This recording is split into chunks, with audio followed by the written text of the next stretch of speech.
Chicago. You wouldn't understand. The Bears Nation podcast, powered by On Tap Sports Network. I've been here 9 months. Things have gone very quickly. We've accomplished a lot, but I'm extremely impatient. It is a beautiful day in Chicago. I'm competitive. I want to win, but I also want to do it with integrity and style and grace and class and humility. We'll call Chicago and notify them of the situation. This is a destination. People want to come to Chicago. Hello, Chicago! And as I sit here today, unequivocally, I believe that we have the right set of individuals, and my expectations going into this season are extremely high, that we need to win the NFC North. See you in the Super Bowl. It's the Bears Nation podcast with Kevin Lapka and Jake Hassan. Both men of Chicago. It's Bears Nation, baby. We're going to take the North and never give it back. Let's go. And we are back. It is Thursday, May 16th, year of our Lord 2024. The last time you heard from us was right after the draft, and we were breaking down the picks that were made. Obviously, Caleb Williams and Rome Odunze being the headliner of all of that. But now we are back for the 2024 schedule release. And Kevin, what a time it is to finally be here and have everything. We knew the opponents. Me and you went through we kind of did like a record prediction, sort of, but it was more like just an overview of the schedule. And now we have an exact schedule, exact times, except for week 18, obviously. But we know what it is now. And I'm sure Kevin's going to predict 17-0 or something ridiculous. Right, of course. But I mean, first thoughts, just overall, before we go game by game, first thoughts and what you think about the schedule. What did you think of the schedule release video? Let's start there. Yeah, that's a good place to start. I thought it was creative. I thought it was a good spin. It was a Ferris Bueller's Day Off spinoff, right? I thought, the interesting thing about the Bears schedule release video is like no other team has like as many players in it as they do. Like they got Caleb in it at the end, which was fun. DJ Moore was the center of it. Jake Johnson narrating was awesome. As soon as I heard Jake Johnson's voice, I was like, all right, I'm in this. I'm in. Like Cole Kmet was in it, Tremaine Edmonds, Braxton Jones. So that was fun to see all the players in it. And then, like you said, it like every time I hear Jake Johnson's voice in narration, I just think of Spider-Man though. I cannot get like the Spider-Man out of my head. But yeah, the cameras, Young Gravy was in it for some reason. Yeah, that was from Annie Agar. Annie Agar was in it. So yeah, I mean, they did a good job. Like, no one's going to come close to the Chargers. We know that this is a race for second place. Like, we know that's what this is. The Chargers, once again, knocked it out of the park with the Sims iteration of it and destroyed Harrison Butker by putting him in the kitchen at the end. That was hilarious. But I'll give the Bears a B on their schedule release video. Sure. I mean, it was a little, it felt a little long, like a little slow. I could have used a faster pace. Agreed. It was a little slow for me, but overall, yeah, it was good. It was creative. It was different. So, I'm glad they didn't do like a Titans thing where they just ran back the same thing. Yeah. Like that kind of fell flat for me. But enough about that. We'll get right into the schedule. Week 1, Titans versus Bears at Soldier Field, a noon kickoff game. Caleb Williams' debut against Will Levis in his second year, a Titans staff with a new coaching staff. Bears are currently 4.5-point favorites in this game in Caleb Williams' first start. What do you think? What's your first thought? Got to be honest, a little surprised that this was the week 1 matchup. I would have expected that this has been the most talked about team for 5 months, the entire offseason. And in the event that they get Hard Knocks, they'll be the most talked about team for the next 3 months as well. I don't think they will. Obviously, people saw that they're adding another version of Hard Knocks, which is an offseason version with the Giants. That's not the training camp version. The Bears are still eligible for that. So anyway, I thought the Bears would have been in the running to be a primetime game or notable game in week 1. They choose to go with the Jets on Monday Night Football for the second straight year. They choose to go with, I believe, Rams-Lions on Sunday Night Football, a rematch of that playoff game, which was a great one. So I see where they went there, but I thought at the very least, America's Game of the Week on Fox, or you get Nance and Romo on CBS in the 325 slate, which are essentially, in my eyes, primetime games. Those end up being some of the most watched games of the entire season. But instead, they go with the noon kickoff at home against Tennessee, against a team that, the Tennessee Titans have done a lot in the offseason, right? They acquired Calvin Ridley. They throw some money around. They had a decent draft. And, the big question mark is at quarterback with Will Levis and at coach because Mike Vrabel is no longer there. But if you're looking at it from the Bears' perspective and just a simple matchup perspective, I mean, you really can't can't ask for much better. I mean, this is the Titans team that is new and fresh and a lot of different pieces to add to the puzzle, and a brand new first game with a new head coach. And sometimes, you'll see new head coaches win those games like Matt Eberflus did his first game as head coach against the San Francisco 49ers in a game that they were huge underdogs in. But in general, would you rather have played the Texans week 1 on Sunday Night Football or the Titans week 1 at home? This, right. As far as wanting to see the Bears win, this is much rather the game that you would have. So a little bit surprised they were not in a primetime slate or a big time moment, but given it's Caleb Williams and his first game as a rookie quarterback and the first game with a lot of new pieces on this team against a defense that's not very good and losing, arguably the most valuable aspect of their defense, which was their head coach who was defensive minded. Mm-hmm. I mean, I'm feeling good about a win in week 1, and we won't do win losses by game here. We can kind of do a just comprehensive thing at the end because I think it's just very situational. But you can't ask for much better for a week 1 matchup from a matchup perspective. No, I think it's what you wanted. And I think that because we'll talk about week 2, obviously, in a second, but I think what you got in week 2 is partially because a lot of the week 1 games are so good. And there are a ton of storylines. So I think the NFL was like, all right, let's kick this to week 2. Because me and you thought that this week 2 game, Sunday Night Football against the Texans, at the Texans, me and you kind of thought that'd be week 1. You just alluded to it there. And I think the NFL is like, let's kick this to week 2 because we already have a lot going on week 1. There's going to be a ton going on. Aaron Rodgers return, like you said, Lions, Rams. And so I think, and the Thursday night game is a banger as well. So I think the NFL is like, well, let's just push this to week 2 and really let there be a week of hype so that people can go look at that Caleb Williams box score against the soft Titans defense, or what we think is going to be a soft Titans defense, and really get, start cooking with gas here. So week 2, Sunday Night Football at Texans, Caleb Williams and the Bears get a big test pretty early. Yeah, so big test early, and this is my favorite game on the schedule. Most intriguing game on the schedule. Anytime you get Sunday Night Football, that's going to be up there, right? Because it's the biggest, primetime game that you can get, and you're talking about a Texans team who have been among the most popular picks to win the Super Bowl after the additions of Stephon Diggs and some of the other pieces that they've added on defense after a really overachieving year last year, and they nearly had the Coach of the Year, and they had the Defensive Rookie of the Year, and Will Anderson, and the Offensive Rookie of the Year, and C.J. Stroud, Coach of the Year, almost Coach of the Year. Mm-hmm. Very close vote. I think he got the most first place votes, but just didn't have the rest of them. So Kevin Stefanski won that last year, which I believe made you some money. Yep. So good on you for that. But look, I mean, this is a test out the gate, right? I mean, this is it. And, we don't know if the Texans are really going to be Super Bowl contenders or not. We won't know that but week 2, but we project at this point that they'll be a talented team where if you get a win in week 2, it looks pretty good on your resume and you feel pretty good about where you're at. But on the road in Houston, it's a game I'm not expecting them to win.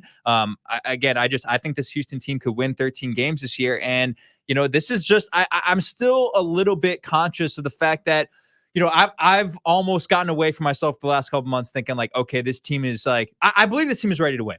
I do. I think this team can win 10, 11 games, and we'll kind of get our, final predictions at the end of this episode. But we also have to accept the fact that there will be a learning curve with Caleb Williams. There just will be. I mean, you can argue that the curve might last a little bit shorter than other quarterbacks, right? Because of how prepared he is coming out of the draft and how pro ready he may be, and the assets he has around him. He really doesn't have to do too much to have to make this offense flow. But to ask him to go in on Sunday Night Football week 2 of his career against an arguable Super Bowl contender is a tall ask. And with as good as DeMeco Ryans is as a head coach, I think he'll have that team prepared. And who do the Texans play week 1?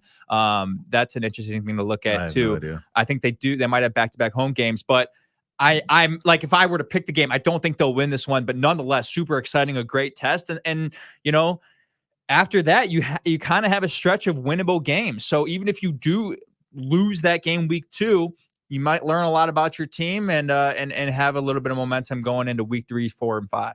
Yeah, I think even if you keep that game a 1-score game, that's a big win for you. You don't have to win this game. Like you said, Caleb Williams will have ups and downs. That's what happens with a rookie. Surely everyone will be totally reasonable and cool about it. And anytime he throws an interception or a turnover, but I'm not expecting them to win this game. It's within the range of outcomes, most likely, assuming health and everything. But I'm not expecting them to win this game. If I had to guess, this game will probably be at home for the Texans. I mean, it's probably a 6.5 point spread. It's probably within a touchdown, but maybe it's a little over. Maybe it's 7.5. But I agree. But moving on to week 3, then even if you lose that game, then you go to Indianapolis, which is basically a pseudo home game at the Colts, once again at noon. And that's a team where they'll be 2 weeks into Anthony Richardson's return. Shane Steichen's a really good coach. He was in the conversation for coach of the year. I still don't think this Colts team is very good, but I mean, they were right there with the Texans as far as fighting for a playoff spot. So playoff adjacent team, let's say. It's not going to be an easy walk in the park, but that's definitely a game that you should probably expect to win. Here's the thing about a lot of the games on this schedule, and this is something I think a lot of people are missing in their evaluation of this Bears schedule. Time and time again, we say on this podcast, strength of schedule is the most overrated nonsense thing that you can look at. Sure. And there was a graphic that helpful, came out, but it's not end all be all. Yeah, I mean, is it helpful? I don't know. It's almost, I think I would almost argue that it's not helpful because it leads you to believe that the schedule is easier than it ever will be. I said an Anthony Volpe home run. No Let's go. Attaboy. Listen to Bat Flips and Bet Flips on the BetQL Network.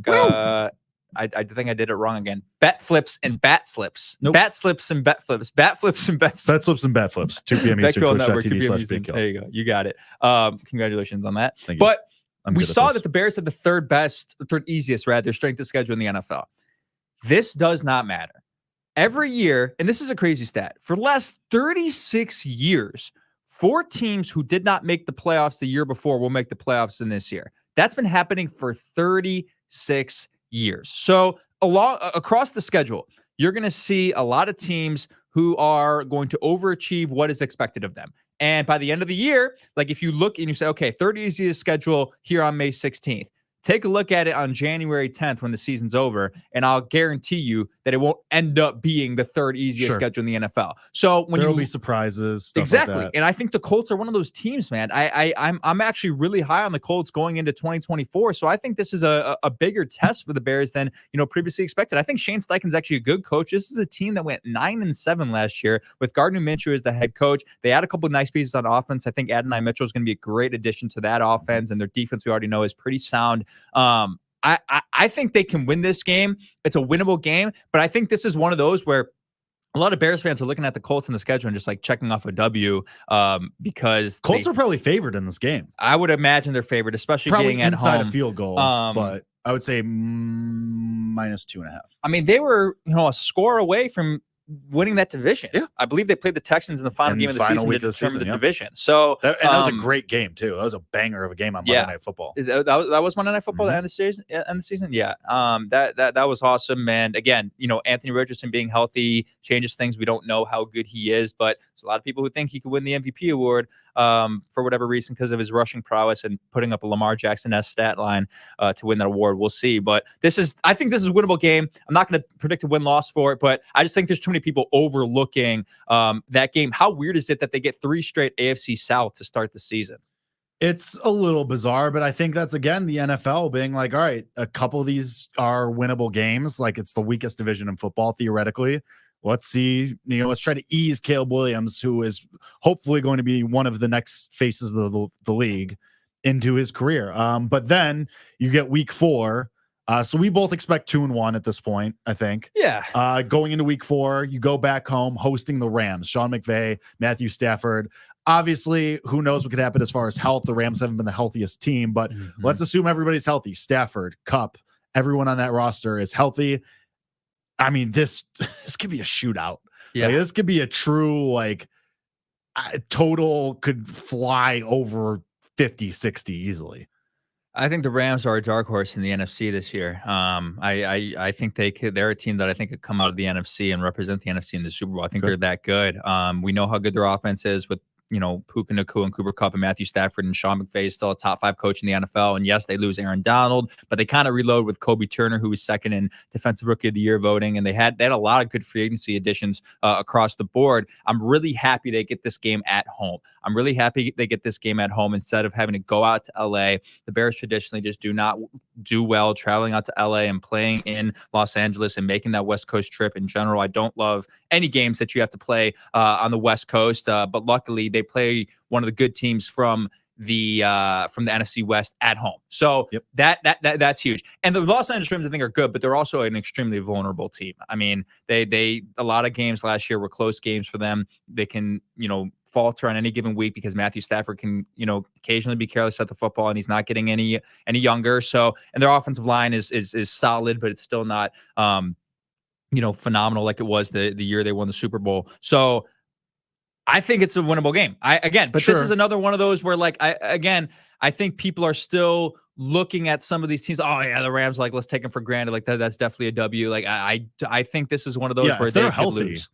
If they're healthy, I'm telling you, they're probably favored in the game if they're healthy. I don't think they're favored in the game if they're healthy. Again, slightly. It might be like -1. If the Bears go 2-1, and in week 4, I mean, it depends on like the way that they win. Right. If they win those games, like if they stomp the Colts and the Titans, then okay. I think the Bears might be home dogs in this game. Yeah. Like slightly, maybe it's a pick, but I don't know if the Bears would be favored in this game. I mean, it's May 16th. Who's to say? But like, I would probably chalk this as a loss. Just a better head coach, more experienced quarterback, offense that theoretically is as good, if not better than yours. This is the first time we've brought up the defense. Like, you would need the defense to step up in this situation. Yeah. So that's what you're hoping for here. But then, all right, even if you take a loss there, you're 2-2 going to week 5. Home Panthers is just. I mean, the Bears should hold a ceremony for the Panthers and David Tepper for reshaping this Bears roster. Basically, oh my God, it's honestly unbelievable. And now the Panthers have 0 primetime games this year, and I'm seeing things like, oh, Ryan Poles, like he broke the Panthers. Like, he broke. I mean, really, they broke themselves. They broke themselves, and it's I actually like some of the things the Panthers did this offseason. Sure, but this is a team that still might win 4 games, 3-4 games, yeah. Like that. This is a big spot because the Bears still own the Panthers' 2nd-round pick in the upcoming 2025 draft. So the Bears, this is like a must-win game again. Yeah, this is a must-win game basically. That was our whole narrative last year. Sure it was. Like, if you win one, you better beat Carolina on Thursday Night Football. So yeah, I mean, look, there's a reason I really like this game is okay. You have to travel to London after this. Which we can just kind of segue into week 6, London, Jacksonville Jaguars. The first time they played in London since that Raiders game. I believe that was 2021. Should we go to this game? Yeah, dude. Have you been to London? No. It is awesome. It's there's a lot of aspects of it that do remind me of Chicago, and it's a great town. And I've always wanted to go to Tottenham Hotspur Stadium, and the Bears representative in London is great. Maybe we go. Maybe we do a BNP road trip or 8:30 a.m. kickoff Central Time, though. I'm going to the bar. Yeah, well, yes. I mean, what else are you going to do? It's going to be awesome. Are you kidding me? It's going to be electric at 8:30 a.m. Wherever you're going to be in Chicago. Well, especially if the Bears are good. Yes. I mean, like week 6, you could be what? You could be 4-2 with a chance to go coming into this game, you could 4-1, you could be 3-2. Yeah. 3-2, 4-1, maybe even. Yeah. Like if things break your way. But yeah, a winning record, a chance to go, let's say, for the sake of this argument, because I think we both expect them to be 3-2 going into this game, chance to go 4-2. Like, it's pretty awesome. People will be excited. Yeah. People will be very excited. And look, I'm down on the Jacksonville Jaguars. Everybody. Everybody is, which scares me a little bit. But that's why, like, say you drop the Colts, say you drop the Rams for the hypothetical, say you start 1-3. Say that's the worst case scenario. You have a really good chance to get to 3-3 before the bye. You have 2 very winnable games with the Panthers and the Jaguars back to back. So even if they do struggle against some of these teams we expect to be good in 2, 3, and 4, you can kind of look at that and say, okay, you know what? We know it's a rookie quarterback. We know it's a fresh team. Not a fresh team. I shouldn't say that because this team played really well last year and they added a couple valuable pieces. I wouldn't say I don't think that outside of the quarterback position, there's going to be like a big there's going to need time for the team to like come together. Like I think this team is ready from like a camaraderie standpoint and just being on the same page and playing together, culture, right? All those things. I just think inserting a rookie quarterback into it obviously might take some time. So even if you start 1-3 and then they pick it up and Caleb Williams plays really well 5-6, you're 3-3 going into the bye. with all your division games ahead of you, You'll take that. You'll 100% take that, and some very winnable games after the bye. 100%, because your first game after the bye is at the Washington Commanders, who, all right, no matter what you think about Jaden Daniels, maybe you think he's better than Caleb Williams, or he could be, or whatever. What say you? I don't think that's the case. I think Caleb Williams is the better prospect. Who knows what'll happen? But the Commanders are a team that's still pretty far away. Like, there's still a team that needs a lot of help. Yeah, Terry McLaurin's awesome, and I really like Jahan Dotson. But for the most part, I mean, this is a Commanders team that not much has changed on their roster except for the quarterback, and you stomped them last year. Yeah. So you should, and then off the bye too. Like, this should be a no contest. I mean, for me, you're 5-2 after this game, and it's not a question. Yeah, I mean, you should absolutely beat the brakes off of them. Obviously, there's a huge storyline with Williams versus Daniels, and the NFL is going to love that. Some people thought this game would end up on primetime because of that, and because they were on primetime the last couple years before this on Thursday Night Football, 2 consecutive years. I didn't expect that to happen, but there's a little stretch here of the Bears not being on primetime. I mean, I guess if you consider London primetime, I mean, not even really standalone. It's a standalone, but most people actually don't watch that game until like the fourth. Well, because quarter they've anyway. been garbage for the last couple of years. Yes, but also because people don't want to wake up after being hungover on a Saturday night in October. But like, that's what I mean. Like, the Bears can kind of, with the bye here, and then the Commanders, and then they play the Panthers at noon, and they have all these noon games. Like, I think the Bears are going to kind of quietly creep up here. And I don't know if they'll ever be quiet, because anytime Caleb Williams scores a touchdown, like, it's going to get posted on the NFL Instagram. Like, it's the Chicago market. It's hard to be quiet with them, but just in general, no primetime games for a good long stretch here, and it continues as we go into Week 9 at the Arizona Cardinals. Yep, at the Arizona Cardinals, fully healthy Kyler Murray. I don't know what to make of this team. I'm right now on May 16th, just because Jonathan Gannon's a really good head coach. I think he's very good. That roster is just woof. Like, Marvin Harrison Jr., awesome. You had a weapon for Kyler Murray, but the rest of that roster is just, it's icky to look at. So I think you win this game. I think you go to, what do we have now? 5-2, 6-2. Yeah, this would put you at. Yeah. So I think this puts you at 6-2, but I mean, again, assuming health and everything, I just really can't find an argument for the Cardinals. I'm actually there's some things I like about the Cardinals this year, actually. Okay. That offense is going to be good. I think that offense is going to be good. Marvin Harrison Jr., I don't think people quite understand the impact he can have on an offense. And we saw some good things from them with Trey McBride at tight end, and James Conner was having a good year. And we know Kyler Murray is capable, right? We know at the very least he's capable. Their offensive line isn't great, but they did draft Paris Johnson last year, who's been an anchor for them and will be an anchor for them this year. So this is and they add Jonah Williams at tackle, who's a player that I like, and their defense is solid with Jonathan Gannon, who's a defensive-minded head coach. And this was a team last year that was supposed to be one of the worst teams in the NFL, ended up like winning a lot of games they weren't expected to win, was surprising a lot of people. I think, didn't they beat, I mean, the Bears beat them last year, but they had beaten like the Eagles or something. And like, people were like, oh my God, like the Cardinals are, and I think they end up winning like 5 games or 4 games, but they somehow, some way, like, exceeded expectations because Kyler Murray didn't play and they were winning games with Josh Dobbs. So it says something about what their team might be, but nonetheless, I think given the Bears talent-wise, yes, this has to be a win. And it scares you a little bit that it's a West Coast on a back-to-back of an away road trip. So there's a little bit of something there that could be a loss, but they really need this to be a win. So I'm with you that this one is a win. And again, you get kind of lucky that amongst those NFC West Coast teams, you kind of play one of the easier ones on the road versus at home. So that's a good break in the schedule for the Bears. So I'm chalking that up as a win as well on CBS against the Cardinals. Yeah, I think I do too. And then you come back home after a couple weeks, well, really 3 weeks away from home, not counting the bye week, obviously. But then you have the Patriots, who, my Lord. I mean, Drake May might not even start this game. I mean, you think he probably would be at this point in the season, but still, the rest of that roster has absolutely nothing going on. So I have nothing else to say other than this is a likely win as well.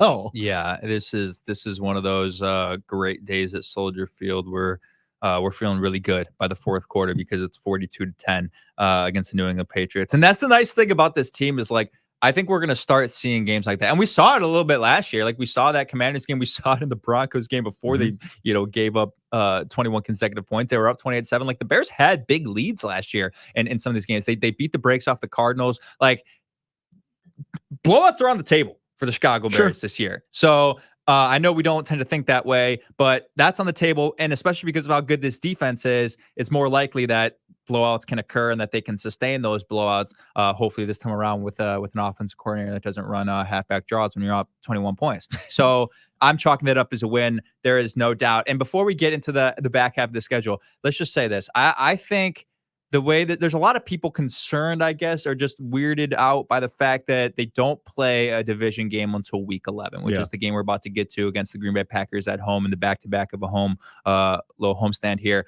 But I think this works out great for the Chicago Bears. But here's where I'm a little bit worried. So there's a pro and a con. The con is you get the bye early in week 7. I think the earliest you can have a bye week 5 is or something. Week 5. So you get one of the earlier buys in the NFL. So from a health perspective, this isn't ideal because you have an early bye and then you have a gauntlet of division games and the teams in your division are good and you might not be the healthiest between weeks 11 and 18. But where it favors the Chicago Bears is if we believe that, of course, there's going to be a learning curve with Caleb Williams and, there's going to, take time to build chemistry and all that stuff. Well, now you get 10 weeks against a really bad opponents to brush that up before the gauntlet of division games you play weeks 11 to 18. So I actually am a fan of how the schedule shakes out for the Bears. And you might even get into a situation. We think they're going to be 7-2 at this point. 7-2 at this point. You might get into a situation where we're wrong. They're 5-5 at this point, right? They lose some games they're supposed to win. But guess what? You're 5-5. And if you feel good at this point, 4-5. You could rip off and go 6-2 in the last 8 with 5 division games, and you could potentially win the division or sneak into a wild card spot. Even if you do have a lackluster start, if you're at 5-4 or 4-5, you have a really good chance to almost control your destiny at that point in the season because you have so many division games. So it's a really unique way the schedule shakes out for the Bears, but I think it works. I do. I agree with you that the pro is that you have time to gel. You have time to ease Caleb Williams in, figure out what's working offensively, what's not, make adjustments. The con definitely, though, is that that's a gauntlet to end because not only do you have all your divisional games, you have at the 49ers, you have the Seahawks, which will not be an easy game. So I think it's going to be a gauntlet that last 8 weeks of the season. So it'll definitely be tough, but it'll show us kind of what the Chicago Bears are made of, I feel like, in a way too, like how this culture is starting to form around Caleb Williams, how it's starting to come together. So I definitely think the pros outweigh the cons, but it's going to be tough for sure. So we both think 7-2 heading into the Packers game at home, first divisional game of the year. And I hate to say it, but I think they lose this game. It's just, I think Jordan Love is awesome. I think this Packers team is very, very good. And I think in their first real division test, and really their first test in 1, 2, 3, 4, since the Rams game up to this point, likely, I think that the Bears kind of get punched in the mouth. I think they lose the game. I think, I don't know what to make of the Green Bay Packers because some of me is like, all right, I'm going to need you to prove it. I'm going to need you to show that you can do it again because this is a team that was really bad the first half of last year. Yeah. And of course, they rip off wins at the end. They should have beat the 49ers. They should have beat the 49ers and they should have ended up in the NFC Championship. But it's a team who's like, the roster just isn't that inspiring to you in any way. It's just really not. But they're coached well. They play good football. They play within themselves, and they just find ways to win. But it also makes you think that these are still winnable games for the Bears. And if anything is different this year, then, these are games that they should be winning that they've lost in the past. I don't love, the replacement of Aaron Jones for Josh Jacobs for Aaron Jones. I think that's almost a net negative for them to move backwards. I'm just not high on Josh Jacobs at all. We know the receivers aren't superstars that you're going to draft in the first couple rounds of fantasy, but they get the job done, and their defense is, I would say, middle of the pack. But I think they split with the Packers, and I think they win the home one. I'm that's just the way I'm looking at this one. I just can't I just can't foresee a situation where they lose both to the Packers again. I mean, if this team's gonna be different, right? And we're saying they're going to be different. 7-2 to this point. Offense is actually good. The defense we know is potentially going to be top 5. All right, if things are different, then they'll win one game against the Packers. Like they like fate will just allow that to happen. So, and if I'm going to pick a game for them to win, I'd probably pick the game at home after this is the second of a 3-game homestand for the Chicago Bears. So a really good opportunity in November to get some wins and get one against the Green Bay Packers for the first time in, I believe, 6 years. Something like that. God. All right. So you're saying win. I'm saying win. loss. So I'm saying 7-3. You're saying 8-2. No, because I think they're 6-3 to this point. Okay. So I'll go 7-3 with you as we approach the Minnesota Vikings. This is the game. I think they win this game. Do you think JJ McCarthy is starting this game? Yeah. At this point in the season, I think so, probably too. Sam Darnold is. Anyway, at home against the Vikings, against JJ McCarthy, going against this defense, I think you should win this game. I'll push them. I'll push the Bears to 8-3 in this game. Yeah, I mean this is a no-brainer. I don't know why. There's a lot of people out there who are like, watch out for the Minnesota Vikings. I don't see it. I just don't. Yeah. I mean, they did not get better. Well, it's in the any coaching area. And it's their wide recievers, right? And I mean, really, just their receiving core as a whole. Yeah, that's it. Well, guess what? Did that help them win games last year? I mean, no, it did not really. And they had they think they have the update. He got hurt. Yeah, they think they have the upgrade at quarterback is the thing. Well, I don't know if they think they have an upgrade at quarterback. From Josh Dobbs and Nick Mullins? Okay. I thought you meant from Kirk Cousins. No. From last season. From Josh Dobbs and Nick. Yeah, but how many games did Kirk play? 3? 3, 4. But their record at that point was like, I think they were underperforming. 1 and 2 or something. Something like that. Underperforming. So that would give me a 3-game winning streak in the homestand, but for you 2-1. So you'll take that. Yeah, definitely. I mean, and we're both at 8-3. I'm going to get out ahead of this. I think the Bears sweep the Lions. Wow. This game at Detroit on Thanksgiving does not scare me. The Bears historically play the Lions close anyway, especially on Thanksgiving, no matter where it is. The Lions just don't scare me. Jared Goff, okay, has had a career renaissance in Detroit. That's great. They paid everyone a ton of money this offseason. I think you sweep the Lions. I think getting them on the road on Thanksgiving is big. I think that gives you a better chance to win, to be honest. And then you get them at home. I think you sweep the Lions this year. Okay. I love it. I think you split the Lions, and I'm actually going to go the opposite. I think you win on Thanksgiving and lose at home. Okay. This is, if you want to talk about the Lions a little bit, this is something that scares me about the Lions when you look at their schedule.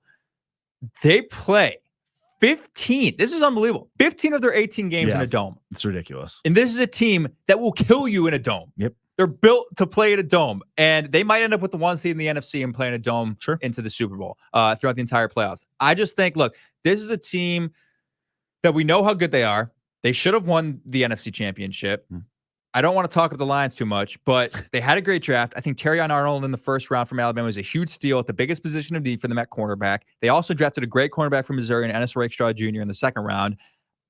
This team is ready to win. And it's interesting, though, because I know where you're coming from. The Bears should have beat them twice last year. They handled them. They beat them handedly in that game at home. And then they should have won the game on the road that they were winning by 2 touchdowns and ended up losing. So when you talk about a sweep, it's 100% on the board. But I think this team actually might be better than what they were last year. And I think I do like the Bears on Thanksgiving, but I think they're just going to falter. I think I had them at this point winning every home game, or almost every home game. I think they'll falter in one of these home games. They can't go undefeated at home, and I think they will lose to the Lions at home in that second game, which I think is like week 16. So, but a Thanksgiving W, they always win on Thanksgiving. Yeah, I mean, that's just the Lions don't really scare me. I will offset that, though, by saying I do think they lose back-to-back Niners and Vikings in Minnesota. Okay. The Niners, obviously, Super Bowl team. I don't think there's much of an argument there, especially going at Kyle Shanahan. Whatever you think of Brock Purdy, it's just that team is built for a Super Bowl.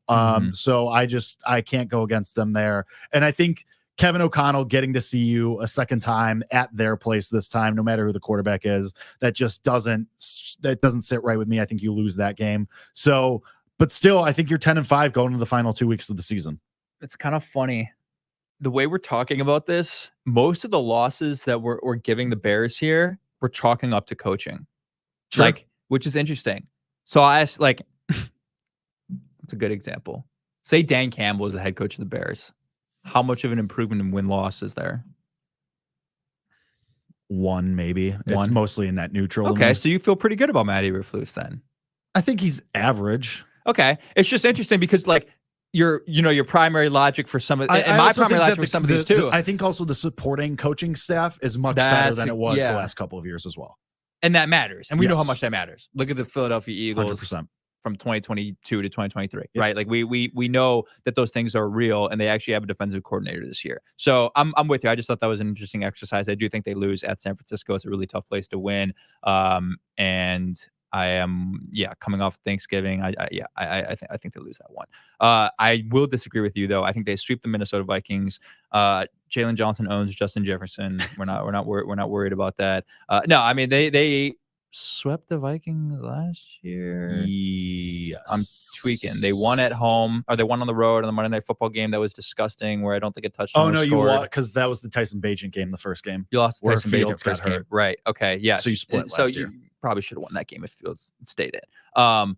But that's a different exercise for a different day. So I have them winning week 15 against the Minnesota Vikings before they go at home against the Detroit Lions. I already said I think they're going to lose that one at home in a game that they probably are not favored in, but you think you said they win. I think they sweep the Lions. Yep. I think they beat the Seattle Seahawks. I don't know what you see in the Seattle Seahawks that makes you feel so positive about them. I think this is a team that could be, incredibly underwhelming. They lose Pete Carroll, Geno Smith. They lose their offensive coordinator, who is obviously now the offensive coordinator of the Bears, who resurrected Geno Smith. So it's right to believe that a step back could be taken there. Their offensive weapons are great, but outside of that, there's nothing special about what they have other than Devin Witherspoon on the defensive side of the ball. It's a Thursday night game, and they got to travel.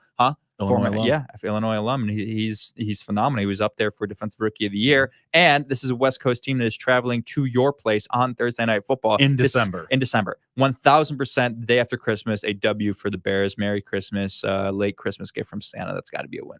I agree with you for all the factors that you name. New coach, you poached their offensive coordinator. Geno Smith took a step back last year, as it were. West Coast team coming to Soldier Field in December. It just doesn't seem like it's going to bode well for the Seattle Seahawks here. And I'll just start this one last week of the season at the Packers, potentially for the division, potentially for a playoff spot.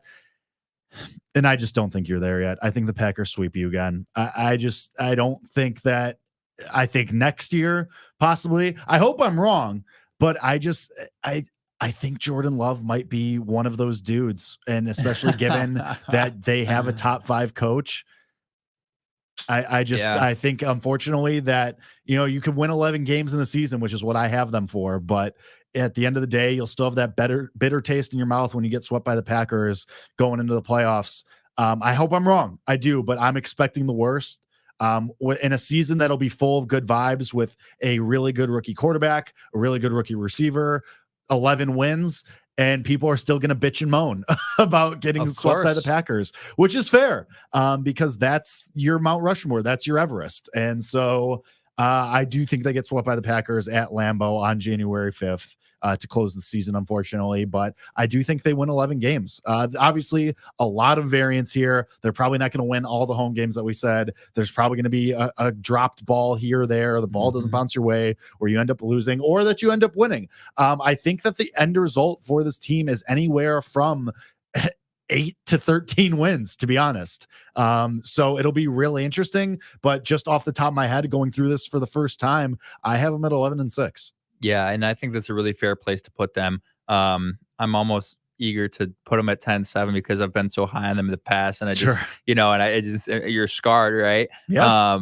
But we've said this before, and I'll say it again: the floor is 9 wins. The floor has to be, and maybe it's not realistically 9 wins, but in my eyes, the way I'm evaluating this team, the floor has to be 9 wins, which is their win total at every sports book. But given the way the schedule shakes out for you, I mean, if you don't win 9 games and you're under 500, it is incredibly underwhelming. We are walking away from this incredibly disappointed, regardless of the way Caleb Williams played. But I made this argument last year, and it almost proved to be true, that if Caleb Williams plays well, they'll win 11 games. Sure. There is a correlation there without a doubt because of how good this defense is. And I made the correlation last year. If Justin Fields plays really well, they'll win 11 games. And they were close to that already because they won 7 games and they had 3 games where they shouldn't have lost and had a statistical probability of 0.001% to lose all 3 of those games. But Justin Fields didn't play at that MVP level I thought he would. And if he did, they would have won 11 games last year at least. So I look at it the same way this year. And it's a quarterbacks-driven league, and it's dependent on quarterbacks. And if Caleb Williams is who we think he is, they will 100% win more than 9 games and should win more than 9 games. So I feel good about the way this schedule shook out, and I feel good about the Chicago Bears heading into the offseason. Yeah, it's hard not to feel good with Caleb Williams, with all the weapons around him and the schedule. The AFC South obviously is a huge boost here. And with, the Vikings in turmoil, that helps you too. So, and maybe not even turmoil, but a turnover at quarterback and figuring their shit out. So it's definitely, I agree with you. I think you have to have a winning record. Otherwise that seat for Matt Eberflus is going to be awfully hot, I think. But we'll see how it goes. One last thing for you. Do the Bears play in the toughest division in the NFL? AFC North's probably harder. Yeah, AFC North. That seems to be the common answer. AFC East too, probably. No, I'm down on the Bills this year. Jets, I think, are going to be good. Patriots are awful. The Bears don't have an awful team in the division. That's kind of the kicker for me. They don't have an awful team for the division, and they could have the number 1 seed in the NFC and the Lions, and we know the Packers are probably going to be pretty solid. So, and I think the Bears are going to be up there. So I think at the end of the year, I think the Bears will be up there for best overall, or NFC North will be up there for best divisional record in the NFL. So, I mean, not like that's anything to gloat about, but it is interesting. It's I mean, anything you can hang your hat on in the first year of a rookie quarterback is helpful. But other than that, all right, I'm at 11 wins. Kevin's at 10, right? You're 10 or 11? No, I'm going to go 11. You're going to go 11? Okay. That might change. Either way, we're both expecting double digits, which how could that possibly go wrong? But until then, until training camp and everything gets rolling here, we're going to take a little break, but we'll be back, obviously, to break down any news, notes, anything that we get. So, as always, thank you to listeners, the viewers. You guys are the best. We appreciate your support. We're looking forward to this season, giving you another great season of content. So, until then, for myself, for Kevin, this is Bears Nation Podcast. And as always, bear down.